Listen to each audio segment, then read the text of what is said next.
Wade Yates, Fulton County Police Chief. Okay. And Chief, you can just tell us what you have here.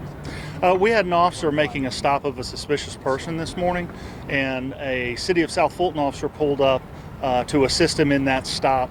The suspect produced a handgun. There was an exchange of gunfire. The suspect ran off. Our officer gave chase. There was another exchange of gunfire. Then our officer returned to give aid to the City of South Fulton officer. Both officers were injured by gunfire, and both were transported to Grady, where they both are right now. Okay. I know the Chief has addressed his officer. If you just speak to your officer, anything you can tell us as far as possibly how long they've been with the force, how they're doing tonight? He's a relatively new officer, but came from another jurisdiction, so he has a lot of experience. And one of the things that I was very pleased with is part of our training is tourniquet training, and we issue all of our officers a tourniquet, and we believe that that might have saved the South Fulton officer's life today, the fact that our officer put a tourniquet on him. And if you could talk about that, because I know Chief Meadows did talk about that a bit, how your officer rendered aid to the other officer. Yes, ma'am. I mean, he again chased the suspect, had another exchange of gunfire, and the suspect went down, and then our officer immediately returned to render aid to the more injured officer. And this... So just to be clear, so your officer actually was wounded and still was able to go help this other officer? Yes, sir, that's correct. Speak on that. That's pretty heroic. Absolutely it is. How does that make you feel as the chief? Very proud, very proud. And again, can you touch on where your officer was hit? I'm not going to get into the specifics of the injuries right now. I'm not going to get into the specifics of who these officers were. Okay. We'll give it some time. You know, let them and their families heal. They should be okay though. It's my understanding. They both should be okay. Do you have any info on the suspect at this point? Any criminal background? Have you all had any other run-ins with him? Not that I'm aware of at this time, but also realize, you know, the GBI is here. We're still at the crime scene.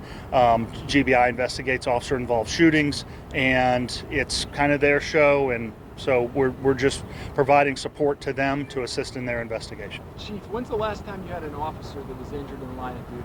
The last time we had an officer shot in the line of duty was 10 years ago. 10 years ago. 10 years ago. Yes, sir. So you were the chief then as well? I was not the chief then. No, sir. No, sir.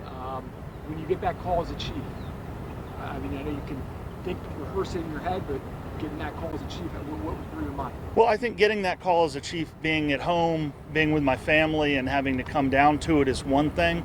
I was a quarter mile away when the call came out, so I wasn't necessarily thinking as a chief. I was thinking as a first responder of getting to the scene, making sure it's safe, attending to any injuries, you know, as the perpetrator in custody. That was my mindset. And then I would like to thank all of the local jurisdictions that showed up. At one point, I was in the middle of the crime scene. I turn around and there's at least 100 cars, police cars on both sides of the road, everyone just offering to assist. It was wonderful. And then you kind of kick in a chief mode that, you know, hey, we've got a lot of stuff to do to investigate this, you know, make sure our officers get to the hospital safely and all that. Yeah, and Chief, this is the second tragic incident that we've seen involving officers here in South Fulton. Of course, the City of South Fulton, right. Now one of your officers, one of theirs. This just really speaks to how just the everyday can just turn so quickly for you all. Absolutely. I mean, our officer was not dispatched to a call. He was driving down the road. He saw someone crossing the road, jaywalking across the road. He stopped him to identify him, and the person produced a weapon and started firing at him. Do you know what is the rest of the procedure for having a roadblock? Any idea how long that could last? Well, the GBI is working the scene right now. They're taking measurements, things like that.